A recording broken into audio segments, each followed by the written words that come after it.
नमो भगवते वासुदेवाय।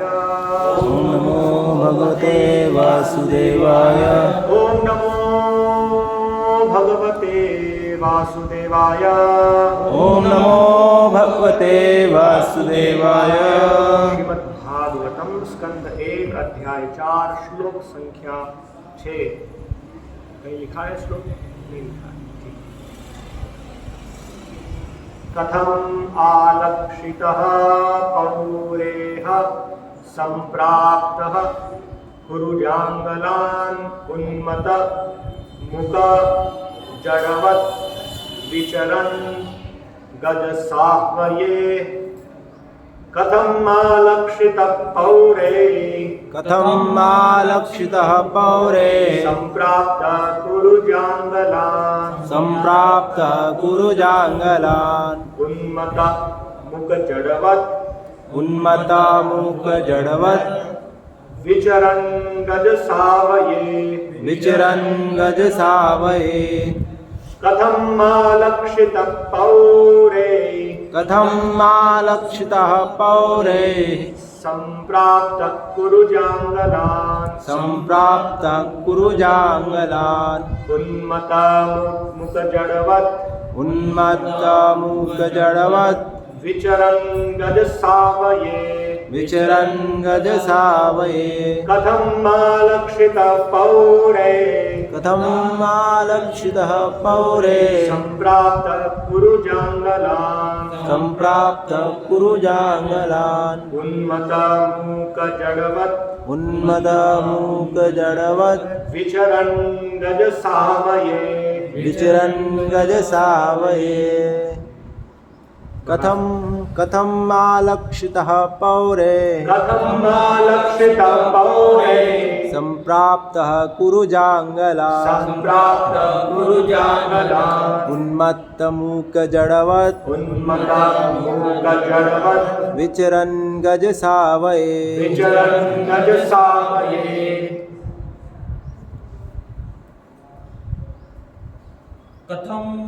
कथम आलक्षितः पौरे कथम आलक्षितः पौरे संप्राप्तः कुरुजांगलान् संप्राप्तः कुरुजांगलान् उन्मत्तमुख जड़वत् उन्मत मुक जड़वत् विचरन् गजसावये। विचरन् गजसावये।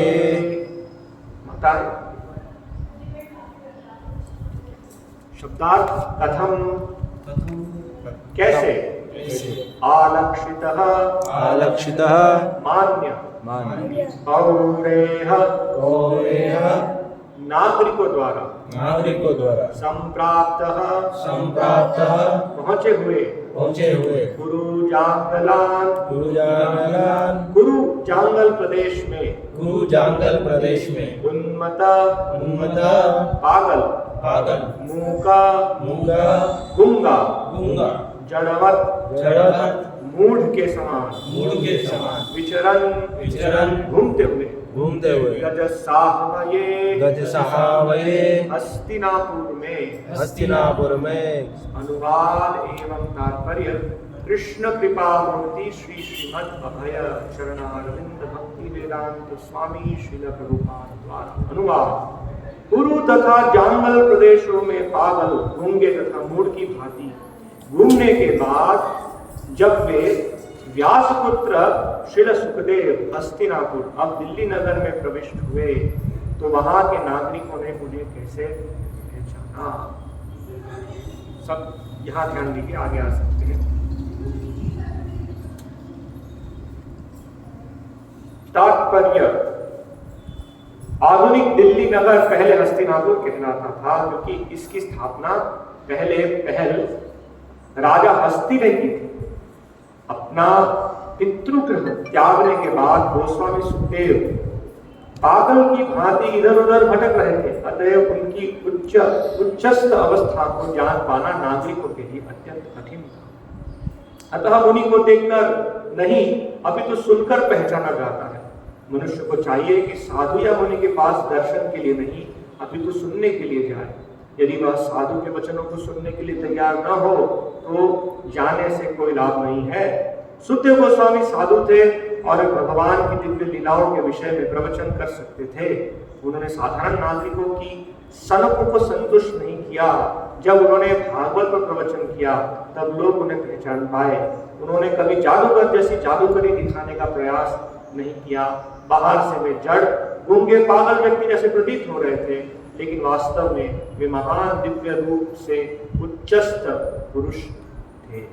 ओम ज्ञानतिमिरान्धस्य ज्ञानाञ्जनशलाकया चक्षुरुन्मीलितं येन तस्मै श्रीगुरवे नमः। श्रीचैतन्यमनोभीष्टं स्थापितं येन भूतले स्वयं रूप कदा मह्यं ददाति स्वपदान्तिकम्। वन्देऽहं श्रीगुरोः श्रीयुतपदकमलं श्रीगुरून् वैष्णवांश्च श्रीरूपं साग्रजातं सहगण रघुनाथान्वितं तं सजीवं साद्वैतं सावधूतं परिजनसहितं कृष्णचैतन्यदेवं श्रीराधाकृष्णपादान् सहगण ललिता श्रीविशाखान्वितंश्च। हरे कृष्णा कृष्णा कृष्णा हरे हरे, हरे राम राम राम हरे हरे, हरे कृष्णा। तो यहाँ हम देख रहे हैं इस अध्याय में, इस अध्याय का शीर्षक है श्री नारद का प्राकट्य। तो यहाँ सौनक ऋषि सुत गोस्वामी को प्रश्न कर रहे हैं, जो आगे ये श्रीमद् भागवतम की कथा है उसका विषय है। तो सौनक आदि ऋषि, उनके अग्रणी है सौनक। तो सौनक ने सबसे पहले सुत गोस्वामी को आदर और बधाई दी, क्योंकि वास्तव में सुत गोस्वामी श्रीमद् भागवतम के योग्य वक्ता है। उन्होंने कहा यथा श्रुत यथा मति, जिस प्रकार से मैंने सुना है और जिस प्रकार से मेरा साक्षात्कार है उसी के अनुसार मैं श्रीमद् भागवतम वर्णन करूंगा। तो उसके पश्चात यहाँ पर सौनक आदि ऋषि, सौनक ऋषि श्रीमद् भागवतम के विषय में प्रश्न कर रहे हैं कि श्रीमद् भागवतम कहाँ गया, किस समय पर कहा गया, और व्यास देव को श्रीमद् भागवतम की रचना करने के लिए प्रेरणा कहाँ से मिली, तो श्रीमद् भागवतम की महिमा क्या है, ये जानने के लिए उन्होंने ये सब प्रश्न किए। फिर उन्होंने कहा जो श्रीमद् भागवतम के वक्ता है सुखदेव गोस्वामी, उनकी महिमा को जानने के लिए। तो यहाँ ये प्रश्न है कि सुखदेव गोस्वामी एक पागल की भांति भ्रमण कर रहे थे, विचरण कर रहे थे, तो कैसे हस्तिनापुर के नागरिकों ने उनको पहचाना। तो इस तरह से सुखदेव गोस्वामी की जो क्या महानता है वो जानने के लिए उन्होंने प्रश्न किया। और आगे हम देखेंगे वो प्रश्न करेंगे परीक्षित महाराज के विषय। कैसे, तो क्या हुआ कि परीक्षित महाराज ने अपना सर्वस्व छोड़ दिया, अपना प्राण भी छोड़ दिए, प्राण छोड़ने की तैयारी कर रहे थे, है ना। और किस तरह से भेंट हुई, सुखदेव गोस्वामी और परीक्षित महाराज की भेंट हुई। तो ये सब प्रश्न सौनक ऋषि करते हैं यहाँ पर। तो यहाँ इस श्लोक में पूछ रहे हैं कि कैसे सुखदेव गोस्वामी को हस्तिनापुर के वासियों ने पहचाना। आजकल हमारी पहचान होती है आइडेंटिटी कार्ड से, है ना। कहीं पर भी जाते हैं तो ऑफिस में भी सब यहाँ पर एक स्ट्रैप लगा होता है और एक आईडी कार्ड है ना, मैं मिस्टर सच एंड सच। या कई जगह पर पहचान होती है उनके परिवेश। वैदिक शास्त्र में परिवेश का बहुत महत्वपूर्ण, उसका बहुत महत्व है परिवेश। ऐसे हम भक्तगण, श्रील प्रभुपाद जी बताए कि हमारे लिए वैष्णव परिधान, यह सांकेत्य, हमें देखकर ही एक व्यक्ति पहचान करता है। शेव्ड हेड, मुंडित सिर, शिखा, तिलक, कंठी, है ना। ये जो वेशभूषा है चैतन्य महाप्रभु और उनके अनुयायियों को बहुत ही प्रिय है। भक्तिविनोद ठाकुर लिखते हैं कि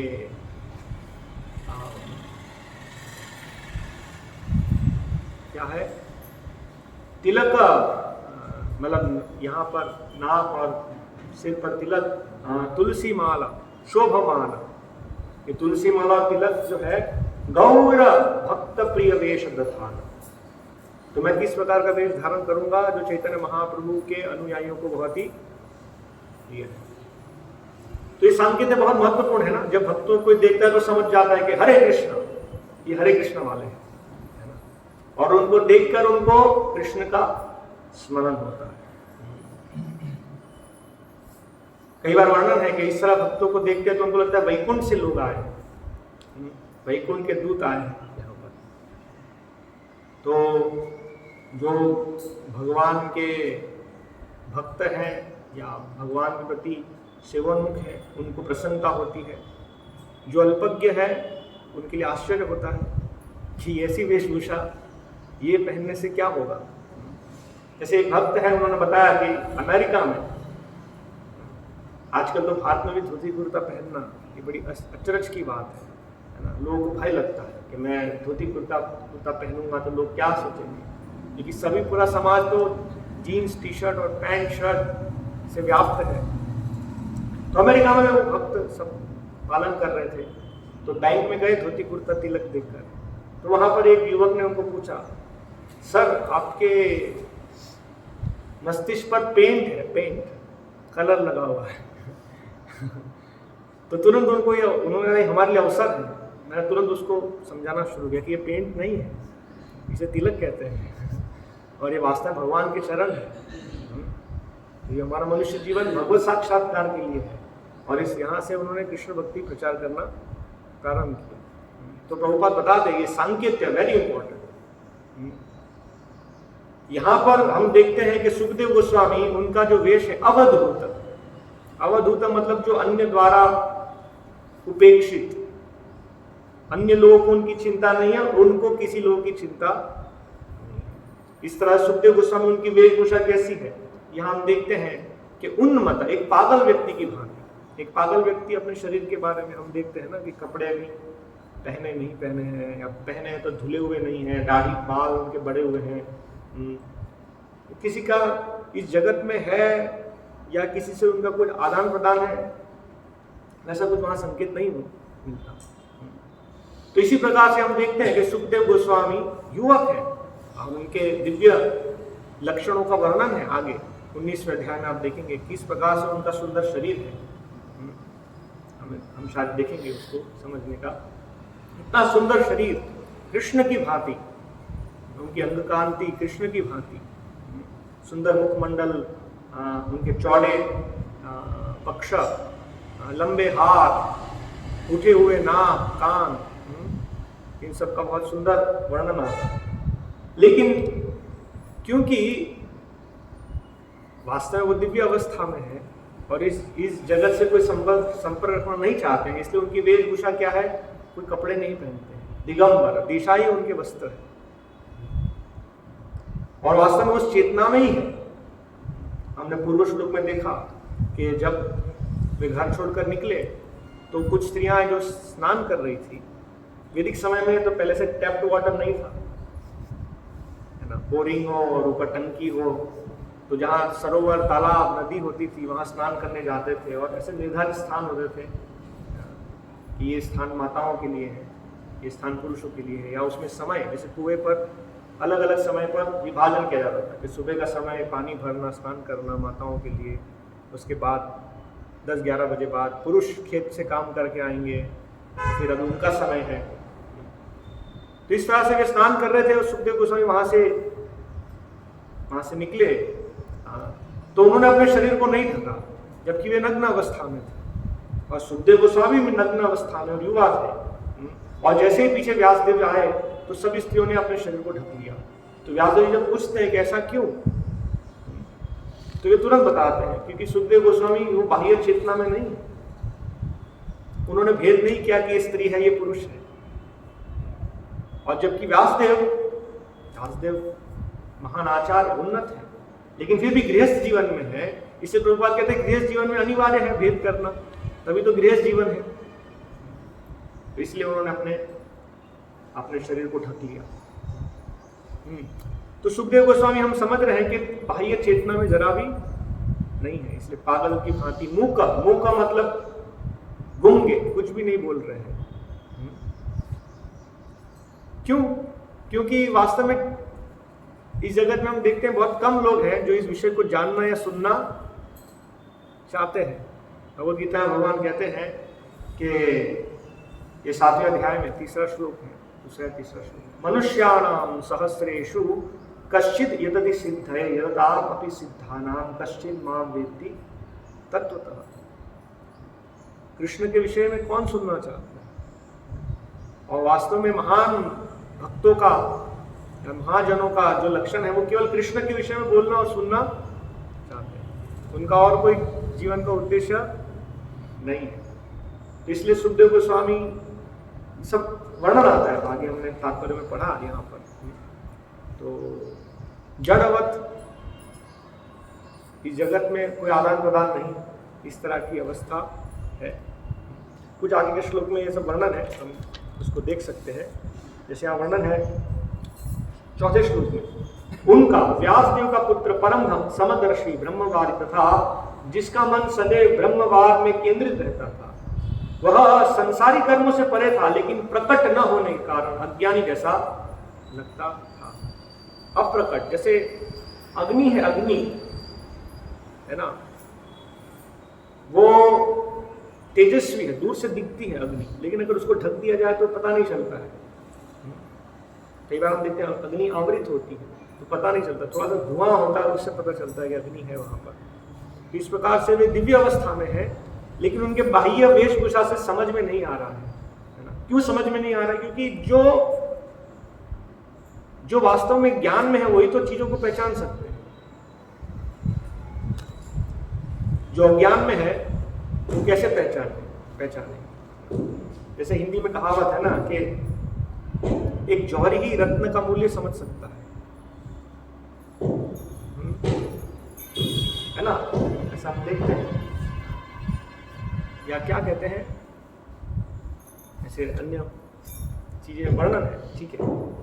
तो एक जौहरी ही वास्तव में रत्न की पहचान कर सकता है। इसी प्रकार से एक दिव्य व्यक्ति ही दूसरे दिव्य व्यक्ति को पहचान सकता है। साधारण व्यक्ति के लिए एक दिव्य व्यक्ति को पहचानना बहुत ही कठिन है। हम कई बार ये ऐसे कहानी बताते हैं कि एक गांव था जिसमें सब मूर्ख लोग थे, और मूर्ख लोग में कुछ लोग अपने आप को पंडित स्थापित करते थे क्योंकि उनको थोड़ा कुछ आता था, या अन्य लोग कुछ भी नहीं आता था तो वे लोगों को ऐसे मूर्ख बना सकते हैं। तो उस गांव में एक बार एक विद्वान व्यक्ति आए और उन्होंने प्रश्न किया, कस कौन, आप कौन है? तो गांव में किसी को भी नहीं समझ में आया। तो बोला, हमें विद्वान लोगों को बुलाओ, हमारे गांव के जो विद्वान लोग हैं उनको बुलाओ। तो उनको बुलाया तो उन्होंने कहा, कस तुम? बोले, ये तो बहुत बड़ी बात बोल रहे हैं, अभी क्या उत्तर देना, हमें तो कुछ आता नहीं है। तो उन्होंने सामने उत्तर देना शुरू किया, जस तुम, कस तुम, ऐसे करके लंबा उन्होंने सब बोलना शुरू किया। तो जो विद्वान व्यक्ति वो समझ गया कि इनको कुछ भी नहीं आता है और यहाँ पर क्या वार्तालाप है, तो वहां से चले गए। तो गांव वाले सब प्रसन्न होके साधुवाद करने लगे, वाह वाह, आपने इतना बड़ा उत्तर दिया कि उनकी बोलती ही बंद कर दी और उनको यहाँ से भगा दिया। तो वास्तव में वो स्थिति नहीं थी। तो इस तरह से हमें यहाँ थोड़ा सा ये समझना होगा कि एक व्यक्ति दिव्य है वो कैसे पता चले। जब हम दिव्य पद को समझेंगे और उस दिव्य पद पर आएंगे तभी हम उसको समझ सकते हैं। इसलिए कई बार हमारे आचार्य वर्णन करते हैं कि गुरु को समझना, गुरु एक बहुत बड़ा गंभीर विषय है। गुरु कौन है? गुरु साक्षात धरित्वेन समस्त शास्त्र है। विश्वनाथ चक्रवर्ती ठाकुर कहते हैं कि सभी शास्त्र और साधु पुरुष समझाते हैं कि गुरु एक रूप से भगवान से अभिन्न है, क्योंकि भगवान का बहुत ही निकटस्थ प्रगाढ़ सेवक है। लेकिन क्योंकि वो भगवान का सेवक है, इस तरह से वो भगवान नहीं है।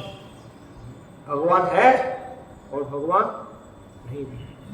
और उनकी जो महानता है उसको समझने के लिए एक व्यक्ति को उस पद को समझना होगा या कई बार उस पद पर आना होगा, तब वो समझ पाएंगे कि उनकी क्या महिमा है। तो इस तरह से यहाँ हम देख रहे हैं कि सुखदेव गोस्वामी, उनको लोग कैसे पहचान पाएंगे, यही प्रश्न है। हस्तिनापुर के जो निवासी जन हैं कैसे उनको पहचान पाएंगे। और हम 19वें अध्याय में देखते हैं कि जब सुखदेव गोस्वामी विचरण कर रहे थे तो कई लोग, विशेष रूप से वर्णन है कि स्त्रियां और बच्चे उनका उपहास कर रहे थे। कई बार आपने देखा कि पागल व्यक्ति जा रहा है तो बच्चे उसका मजाक करते हैं, उनका अनुकरण करते हैं, जैसे जैसे वो कर रहा है वहां पर भीड़ लग जाती है आसपास में और लोग मजा लेते हैं, तो ऐसा प्रतीत हो रहा है। लेकिन जैसे ही वो उन महान सभा में प्रवेश किए जहां परीक्षित महाराज बैठे थे, व्यासदेव, नारद मुनि, ऐसे महान ऋषिगण जैसे बैठे थे, और सभी ऋषिगण खड़े हो गए सुखदेव गोस्वामी को प्रणाम करने के लिए, तो तुरंत ही वे लोग भी स्तब्ध हो गए और वहां से फिर वापस चले गए। तो ये वास्तव में महान भक्तों के लक्षण। प्रभुपाद समझाते, महान भक्त मुनि साधु उनको कैसे पहचाना जाएगा, उनके बाह्य रूप से नहीं पहचाना जाएगा, वे वास्तव में क्या बोलते हैं उससे पहचाना जाएगा। ये कहावत है ना कि एक व्यक्ति तब तक बुद्धिमान सिद्ध रहता है जब तक वो बोलता नहीं है। जब वो बोलना शुरू करता है तो पता चलता है कि वो तो मूर्ख है ना।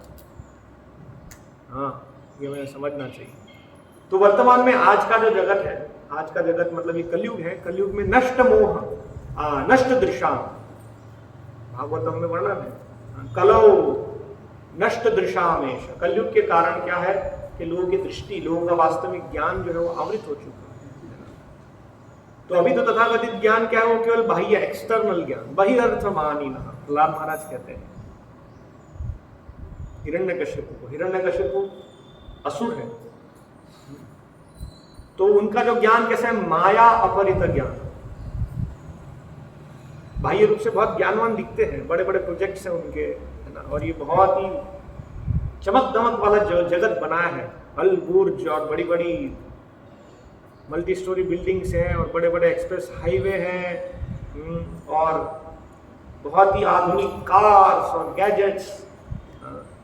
कितना बड़ा जगत का संस्थापना, एकदम अद्भुत जगत है ना। अभी हम देखते हैं आज फोन के माध्यम से हम कहीं पर भी वीडियो कॉन्फ्रेंसिंग कर सकते हैं, है ना, और सब उपकरण को हम रिमोट कंट्रोल से कंट्रोल करते हैं। तो इस तरह से बहुत ज्ञानमय लग रहा है, बड़ी बड़ी सभाएं, बड़े बड़े संस्थाएं। लेकिन शास्त्र समझाता है माया अपरित ज्ञान, वास्तविक ज्ञान माया ने हर लिया है। वास्तविक ज्ञान मतलब मैं कौन हूं, मेरा जन्म क्यों हुआ है।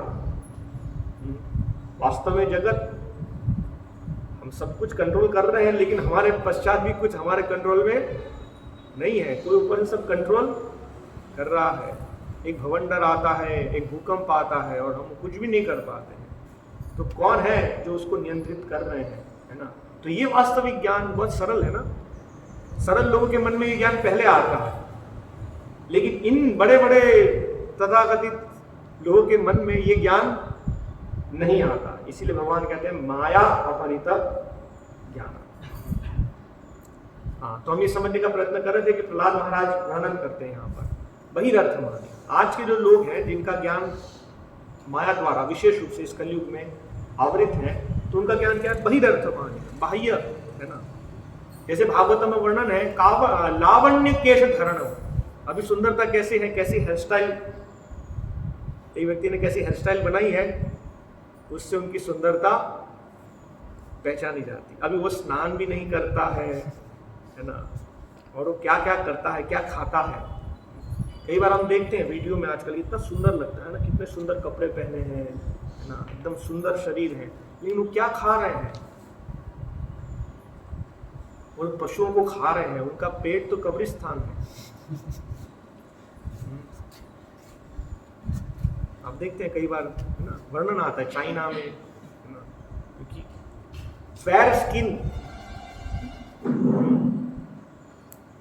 तो फेयर स्किन सबको आकर्षित करता है ना, और इसलिए वो अपने आप को उन्नत समझते हैं। लेकिन वास्तव में हम देखें क्या है, जीवित मतलब पशुओं खा जाते, जीते जी खा जाते हैं। और क्या क्या खाते हैं, हम देखते हैं कुत्ते खाते हैं, क्या खाते हैं। तो इसी तरह से हमें समझना हो कि आज हम केवल बाह्य रूप से देखते हैं। यहाँ भारत में देखते हैं, जैसे कोई व्यक्ति है जो खेत पे काम कर रहा है और पसीने में लथपथ है, तो क्या स्थिति। और उसी तरह से कोई एरिया सेल्स मैनेजर और उसने एक टाई पहन के रखा है और एक कोट पहन के रखा है और सब लोग बड़े बाबू, तो उससे हम देखते हैं कि लोग आकर्षित हो जाते हैं। लेकिन ये आकर्षण जो है वो वास्तव में ये हमें गलत, मतलब हमें क्या कहते हैं, चीट कर सकता है, हमें ठग सकता है। ये बाह्य जो चीज है इल्यूजरी। तो शास्त्र में जैसे एक उदाहरण हम देखें, जैसे सीता माता, तो भगवान की अंतरंग शक्ति है, वे कभी मोहित नहीं होंगे। और भगवान रामचंद्र, लेकिन उदाहरण के लिए, एक उदाहरण के लिए हम देख सकते हैं कि सीता देवी पूरा जीवन भगवान रामचंद्र की सेवा की। जब भगवान रामचंद्र वनवास गए तो सीता देवी भी वनवास गए, और भगवान राम की सिवा उनका और कोई चिंतन नहीं था। एक ही चिंतन है, भगवान राम की सेवा। लेकिन एक समय आता है जब वो मायावी हिरण मारीच हिरण बन के आता है, सुंदर सोने का हिरण बन के आता है। तो आइए इस उदाहरण से हम सीता देवी प्रस्तुत कर रहे हैं कि देखिए कि जो बाह्य आकर्षण है वो किस तरह से हमें फांस सकता है। तो जैसे ये सुंदर सोने का हिरण सीता देवी देखते हैं, वो भगवान राम से कहते हैं कि आप जाइए और वो हिरण को लेकर आइए। अभी तक उन्होंने भगवान राम से विलग होने का प्रश्न ही नहीं था, एक क्षण भी भगवान राम से विलग नहीं हो सकते। लेकिन अभी कुछ चीज भगवान राम से अलग कोई चीज है जो उनको आकर्षित कर रही है ना। बहुत ही सुंदर सोने का हिरण है, लेकिन वास्तव में है क्या? क्या वो सोने का हिरण है? नहीं, वो तो मारीच है, मारीच असुर जो अपने आप को आवृत करके लेकर आए। और जब इस प्रकार की बाह्य चकाचौंध हमें आकर्षित करती है, तो पहला चीज ये होता है, हम भगवान से कहते हैं भगवान अभी आप जाइए और हमें वो दीजिए। हमें आप नहीं, वो चाहिए, या आपके साथ साथ वो चाहिए, और धीरे धीरे वो ओवरटेक करेगा। जो स्थिति होता है, भगवान रामचंद्र जाते हैं मारीच को लाने के लिए, और फिर सब आप देख सकते हैं कैसे एक के बाद एक स्थिति, फिर रावण का आना, सीता देवी का अपहरण, है ना। तो हमें समझना है कि जो बाह्य जगत है वर्तमान में, उसी तरह से आकर्षक है, वो बहुत आकर्षक लगता है, लेकिन वास्तव में वैसा नहीं है। आज लोग बड़ी बड़ी पदवी के लिए भाग रहे हैं, लेकिन उनको पता नहीं है कि वो वास्तव में वहां पहुंचे कोई सुख नहीं है। सामने की घास हमेशा हरी लगती है ना। एक गधे के ऊपर जो उसका मालिक है वो गाजर लटकाता है, गधे को लगता है कि मैं थोड़ा और जाऊंगा और ये गाजर मुझे प्राप्त होगा, मैं परम सुखी हो जाऊंगा, लेकिन वो आगे जाते जाएगा और उसे कोई सुख मिलने वाला नहीं है। तो इस प्रकार से जगत, भगवान की मायावी शक्ति बहुत शक्तिशाली, बहुरूपिणी, बहुत रूपों में हमारे सामने आती है ना। वास्तव में उनका उद्देश्य क्या है? हमें शुद्ध बनाना, अन्य अभिलाषिता शून्यम, हमारे हृदय में कृष्ण की सेवा के सिवा और अभिलाषा ना हो, इस स्थिति पे लेके आना। लेकिन यहाँ आने के लिए हमारी कुछ परीक्षा तो होगी, तो हमें समझना चाहिए। इसीलिए हमें सुनना चाहिए, सुनने से हम चीजों को वास्तविक रूप से समझ पाएंगे, सही स्रोत से सुनना। जैसे आप देखिए, ये शरीर सबको सुंदर लगता है। भौतिक स्तर पर सबसे बड़ा आकर्षण क्या है? धन है, पद है, शरीर। एक पुरुष के लिए स्त्री का शरीर, एक स्त्री के लिए पुरुष का शरीर। लेकिन हम वास्तव में शरीर को देखें, थोड़ा सा अगर हम इसको कट लगाएंगे तो शरीर में है क्या? शरीर को पैक कर दिया गया है। अंदर अगर आप खोलेंगे इस शरीर को तो कोई शरीर को नहीं चाहेगा। इसमें क्या है? रक्त है, मल मूत्र, मांस, हड्डी, क्या है इस शरीर में? और हम सब समझते हैं शरीर क्या, शरीर कितना, मतलब इसमें क्या क्या होता है। सुबह हम उठते हैं तो आप देखिए निद्रा के बाद क्या स्थिति रहती है। लेकिन माया के कारण हमें शरीर आकर्षित लगता है, यही स्थिति है। तो यहाँ पर ये विषय श्रील प्रभुपाद तात्पर्य में चर्चा करते हैं कि कैसे पहचानेंगे, क्या बाह्य रूप से पहचानेंगे, एक साधु का पहचान कैसे होगा, जिसने लंबी दाढ़ी रखी है, भगवा कपड़ा पहना है, जो सदैव हंसते रहते हैं, हाथ में कमल का फूल है, आशीर्वाद देते हैं, पीछे एक बहुत बड़ा लाइट का हॉलो है, कैसे कैसे पहचानेंगे एक साधु को? तो श्रील प्रभुपाद समझा रहे हैं एक साधु को उनके वचनों से पहचानेंगे, है ना, क्योंकि एक साधु जीता है भगवान के संदेश का प्रचार करने के लिए, उसको दोहराने के लिए, यही उनका एकमात्र लक्ष्य है। और वे अपने शब्दों में जीते हैं, अपने शरीर छोड़ने के बाद भी वो यहाँ उपस्थित रहते हैं अपने शब्दों में। तो ओके, तो फिर से इसको पढ़ेंगे हम। अपने पितागृह त्यागने के बाद सुखदेव गोस्वामी पागल की भांति इधर उधर भटक रहे थे, अतएव उनकी उच्च अवस्था को जान पाना नागरिकों के लिए अत्यंत कठिन था। तो यहाँ हम देखते हैं कि विशेष रूप से जैसे हमने चर्चा किया भौतिकतावादी लोगों के लिए, अगर कोई व्यक्ति एकदम बिखरे कपड़े में, जिनके बाल ठीक नहीं है, तो उसको कैसे पहचानेंगे? उनको लगेगा, है ना, हमारे साथ कई बार होता है, हम कभी जाते हैं मंदिर के काम से बैंक में, तो बैंक का जो सिक्योरिटी गार्ड हमको वही रोकता है, रुको क्यों जा रहे हो अंदर? उनको लगता है कि जाएंगे कुछ मांगने के लिए आए हैं, है ना, 5-10 रुपए मांगेंगे, इसीलिए ब्रांच मैनेजर को परेशान करेंगे, तो वही रोक लेते, रुक जाओ। फिर हमको बताना पड़ता है हमारा अकाउंट है यहाँ पर, हम किसी कार्य से यहाँ जा रहे हैं, तो वो लोग नहीं समझ पाते क्या उद्देश्य है, या क्योंकि वास्तव में वो जीवन के वास्तविक लक्ष्य से अनजान है। अपश्यताम आत्मतत्व, आत्मतत्व से पूर्ण रूप से अनभिज्ञ है, इसलिए भी उनका महत्व नहीं समझ सकते। भागवत में वर्णन है ना कि बहुत लोग तीर्थ स्थान भी जाते हैं, लेकिन वास्तव में आत्म तत्व से अनभिज्ञ है, तो तीर्थ स्थान जाते हैं, वहां उद्देश्य क्या? ये कुंड में स्नान करना, वो कुंड में स्नान करना, ये देख लिया, वो देख लिया, है ना, सब हमारे दर्शन हो गए। लेकिन जनेषु अभिज्ञेषु, वहां पर जनेषु जो भगवान के भक्त है, वो जो भगवान के बारे में हमें परम बोध दे सकते हैं, लेकिन उनसे कभी भी वो जिज्ञासा नहीं करते, तो वो कैसे हैं? गोखर हो, पशु के समान, गाय और गधे के समान है ना, तो ये स्थिति है। ओके, तो यहाँ ये वर्णन है कि सुखदेव गोस्वामी को कैसे पहचानेंगे, बहुत कठिन है बाह्य उनके वेश से उनको पहचानना। आज हम देखते हैं बहुत सारे साधु अपने आप को बहुत बढ़िया प्रस्तुत करते हैं, सोशल मीडिया है, पीछे बहुत अच्छा बैकग्राउंड है, और बढ़िया अच्छा सोफा है, फूल रखे हुए हैं, यहाँ पर लोगों को आकर्षित करता है। फिर उनकी वाक चातुरी, पुष्पितम वाचम, उनको बोलने में बहुत निपुणता है, इंग्लिश में और अलग अलग तरह से मुहावरे देकर लोगों को आकर्षित करते हैं। वास्तव में उसमें कोई तथ्य नहीं है, कोई दम नहीं है उसमें। दम मतलब भगवान का जो वचन है वो नहीं है उसमें।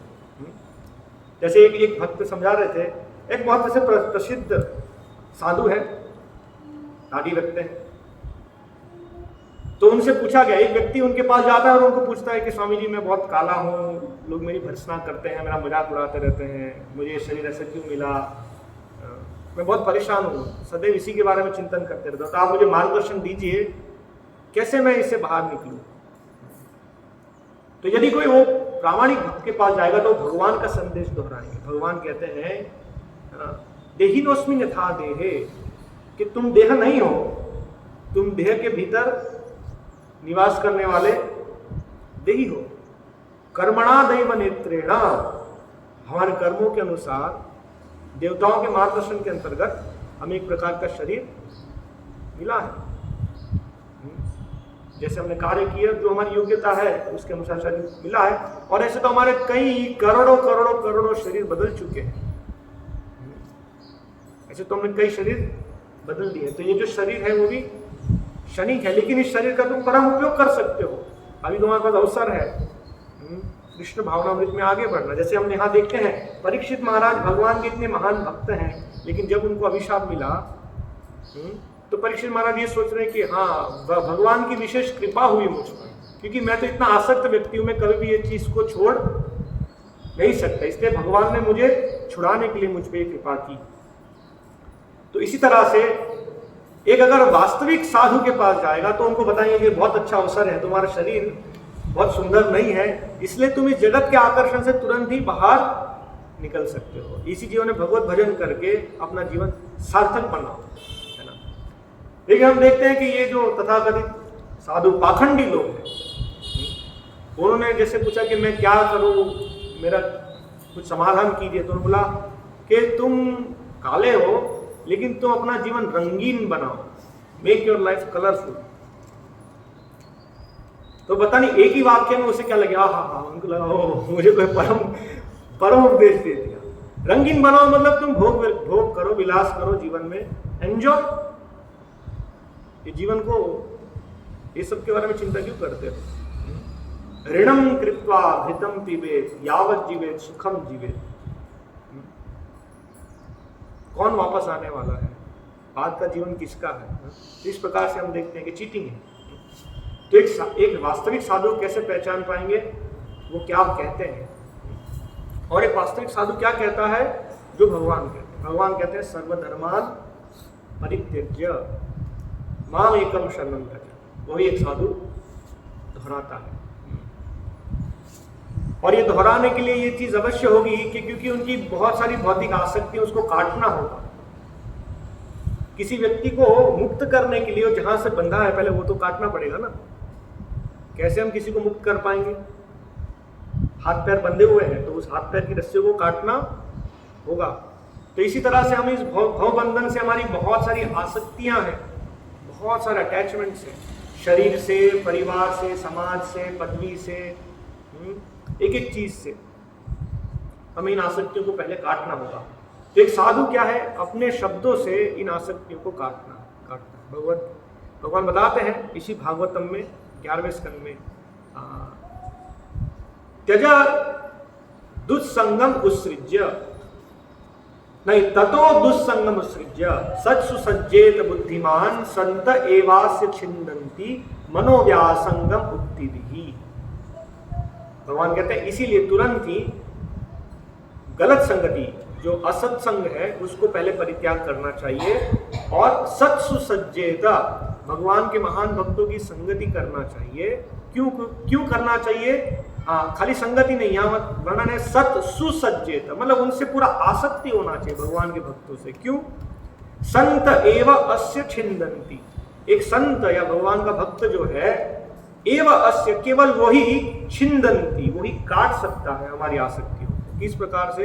ये जो हमारी मन और अन्य इंद्रियों की जो आसक्ति है, उक्ति भी, उनके शब्दों से वो हमारी आसक्तियों को काट सकते हैं, वरना हमारी आसक्तियों को काटना बहुत ही मुश्किल है। और हम देखते हैं कई बार हम अपने जीवन में देखे हैं कि एक व्यक्ति गंभीरता से भक्त संग में आता है, वो प्रकृति के गुणों से मुक्त हो जाता है, उसके जो भी दुष्कर्म थे पहले के सब छूट गया, 1 साल 2 साल 3 साल, लेकिन फिर किसी कारण के बाद उसे लगता है कि ठीक है अभी मैं भक्तों के बिना भी कार्य कर सकता हूँ। जैसे वो अपने पूर्व जीवन में जाता है फिर से वैसे ही फंस जाता है, सारी गलत आदतें वो करना प्रारंभ। श्रील प्रभुपाद के जीवन में एक उदाहरण है, आप सबने प्रभुपाद की जीवनी पढ़ी होगी। जुहू मंदिर, कितना संघर्ष था जुहू मंदिर के लिए, है ना। तो जब श्रील प्रभुपाद बॉम्बे में प्रचार कर रहे थे तो वहां एक बिल्डर थे जिनका नाम था सेठी जी। तो बड़े बिल्डर थे। तो एक दिन श्रील प्रभुपाद से मिलने के लिए आए और श्रील प्रभुपाद को प्रणाम किया, और प्रभुपाद अपने कार्य में, प्रभुपाद ने कहा प्रभुपाद देखते हैं ऐसे कई बार लोग आते हैं, आशीर्वाद लेते हैं, जैसे वर्णन है, एक साधु को बाह्य रूप से नहीं देख सकते, लोग आते हैं किस लिए आए? आपके दर्शन के लिए आए। ओके, दर्शन हो गए। लोग आए साधु के दर्शन के लिए, प्रणाम किया और उनसे कुछ आशीर्वाद ले लिया, लेकिन उनसे सुनने की कोई रुचि, वो वास्तव में दर्शन हुआ ही नहीं। ऐसे दर्शन से क्या लाभ होगा? तो श्रील प्रभुपाद ने उनसे पूछा कि तुम क्या करते हो, अपने जीवन में क्या करते हो, दैनिक दिनचर्या क्या है तुम्हारी? तो उन्होंने कहा कि मैं सुबह उठता हूँ स्वामी जी, फिर मैं चाय पीता हूँ और अखबार पढ़ता हूँ, फिर मैं शौच के लिए जाता हूँ, स्नान करता हूँ, फिर कुछ नाश्ता करता हूँ, फिर अपने कार्य के लिए जाता हूँ, रात को आता हूँ, इस प्रकार। तो ये सब वर्णन करने के बाद प्रभुपाद उनको कहते हैं कि तुम में और एक सूअर में क्या अंतर है। सूअर भी उठता है, अपना खाना खाता है और पूरे दिन खोजते रहता है कहाँ खाना, कहाँ खाना, कहाँ खाना। तो तुम में और एक सूअर में क्या अंतर है। और हम देखते हैं जैसे कोई बहुत बड़े व्यक्ति हैं तो उनको हमेशा मान सम्मान ही मिलता है, बड़े लोग भाई साहब, क्योंकि उनको पता है कि इनसे कुछ धन मिलेगा, है ना। तो सेठी जी ये वीडियो में वर्णन करते हैं कि यदि इस जगत में कोई और व्यक्ति मुझे ऐसा बोलता तो पता नहीं मैं क्या कर देता, है ना। मैं किसी को कह दिया तुम सूअर हो तो क्या स्थिति है ना। क्योंकि लेकिन एक शुद्ध भक्त ने उनको ये कहा, इसलिए सेठी जी बोले कि मैंने स्वामी जी का, स्वामी जी आप सही कह रहे हैं, आप सही कह रहे हैं। क्योंकि संत एवास्य छिंदन्ति, प्रभुपाद के शब्द उसके ये कठोर हृदय में भीतर प्रवेश कर गए सीधा, है ना। ये जो भी आसक्तियां हैं हमारी कि वास्तव में कर क्या रहा हूँ, सुबह उठता हूँ, चाय पीता हूँ, अखबार पढ़ता हूँ, ये करता हूँ, कर क्या रहा हूँ मैं। तो प्रभुपाद ने जब ऐसा कहा तो उन्होंने कहा स्वामी जी आप सही कह रहे हैं, मेरा जीवन तो वैसा ही है, तो आप मुझे बताइए मुझे क्या करना चाहिए, अब आप ही मुझे बताइए क्या करना चाहिए। तो श्रील प्रभुपाद उनको कहते हैं कि आज से हमारे भक्त सब आपके आएंगे, आप प्रतिदिन उनके साथ संकीर्तन में जाएंगे, क्योंकि आप प्रतिष्ठित व्यक्ति है, आप प्रतिष्ठित लोगों के समाज में उनको हर रोज संकीर्तन में ले जाएंगे और उसके बाद भक्तों को प्रसाद की व्यवस्था आपको करनी है। इस प्रकार श्रील प्रभुपाद उनको नियोजित की। और अंतोदगत्वा एक दिन पूरा वर्णन आता है कि वो ऐसे अपने परिवार के साथ घूमने आए थे जुहू बीच, और उन्होंने देखा कि मंदिर पास में, चलो मंदिर चलते हैं। तो वहाँ मंदिर में देखा तो वहाँ मंदिर में तो बड़ा संग्राम चल रहा है, क्योंकि मंदिर की भूमि थी और ऐसे बहुत सारे उपद्रवी लोग थे जो उस मंदिर की भूमि को लेना चाहते थे, जबकि भगवान का वहाँ स्थापना हो चुका था, राधा रास बिहारी। तो वो लोग वहाँ पर होटल बनाना चाहते थे और वहाँ पर भक्तों को मार रहे हैं, बाहर ले रहे हैं।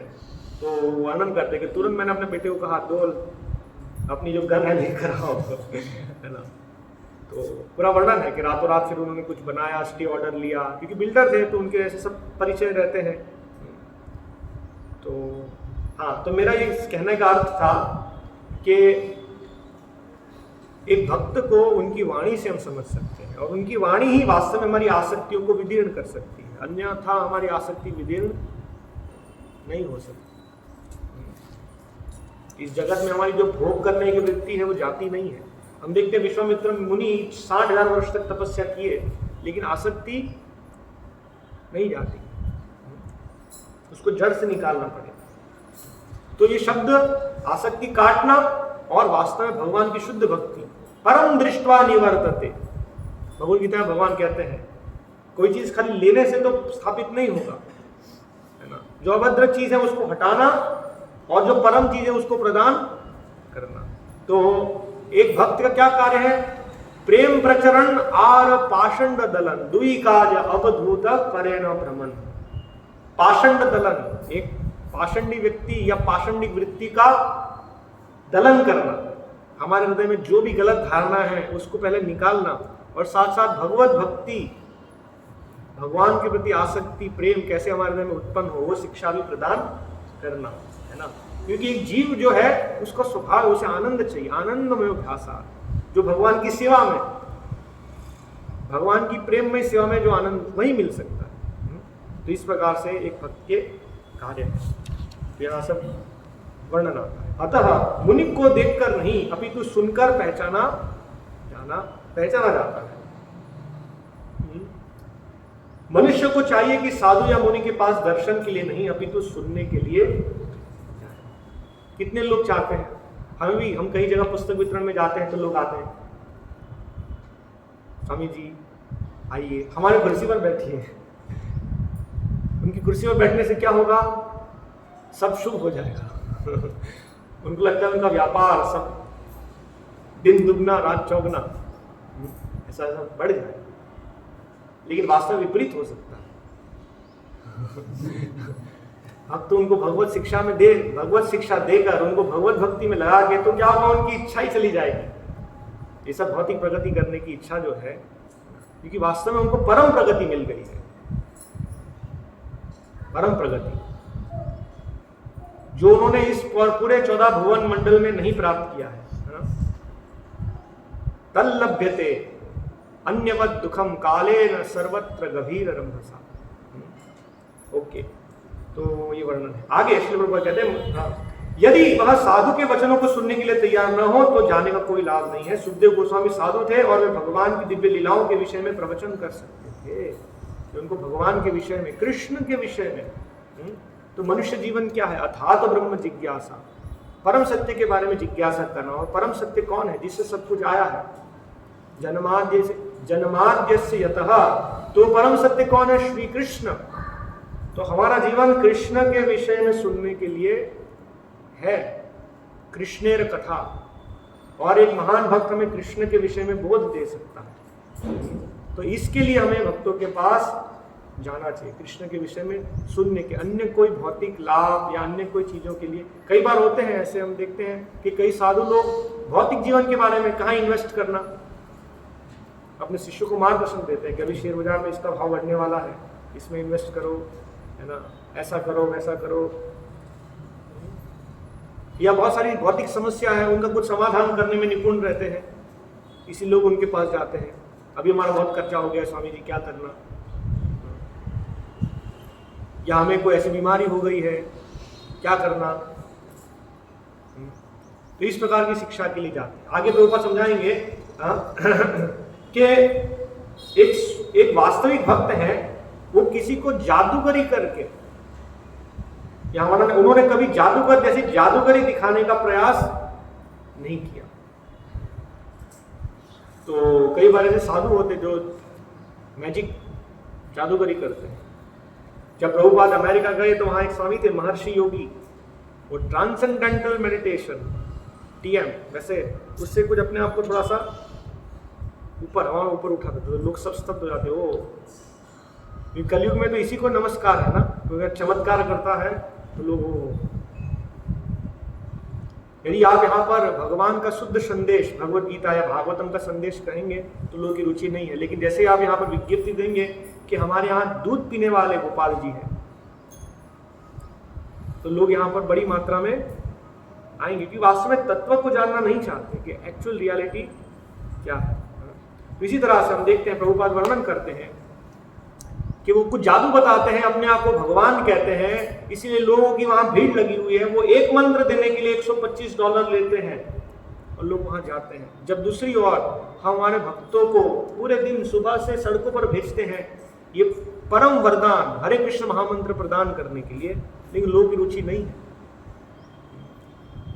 तो स्थिति है।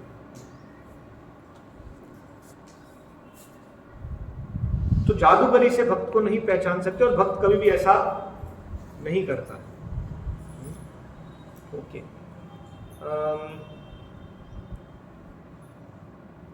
दूसरी ओर ये भी विषय है कि यदि एक, जैसे यहाँ सुखदेव गोस्वामी है, उन्मत्त मुक जड़वत, वो कुछ भी नहीं बोल रहे हैं और जड़वत है, तो ऐसे कई बार साधु लोगों का ध्यान आकर्षित करने के लिए या प्रशंसा प्राप्त करने के लिए वो भी इसी तरह से अभिनय करता है। वो भी 12 साल से 15 साल से कुछ बोले नहीं है ना, और अभिनय करते हैं इस प्रकार से।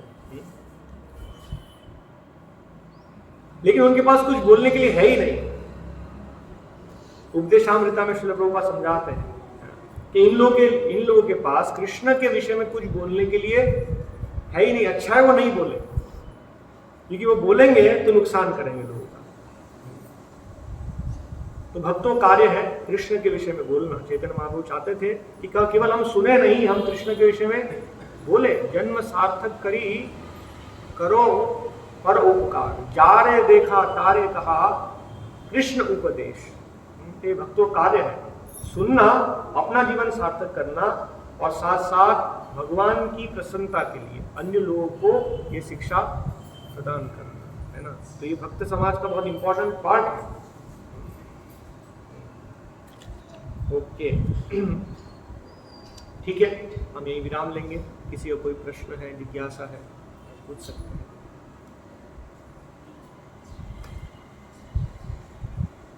तो सुखदेव गोस्वामी को कैसे पहचान सकते हैं? बहुत मुश्किल है ना। सुखदेव गोस्वामी तो अपने जीवन के 16 साल माता के गर्भ में रहे, और जैसे वे बाहर आए और घर परित्याग कर दिया, तो लोग तो जान भी नहीं पाएंगे, उन्होंने उनको बड़े होते हुए भी नहीं देखा, है ना, कैसे उनको पहचान पाए? तो वास्तव में उनके दिव्य गुणों से, उनसे सुनकर ही उनको पहचाना जा सकता है।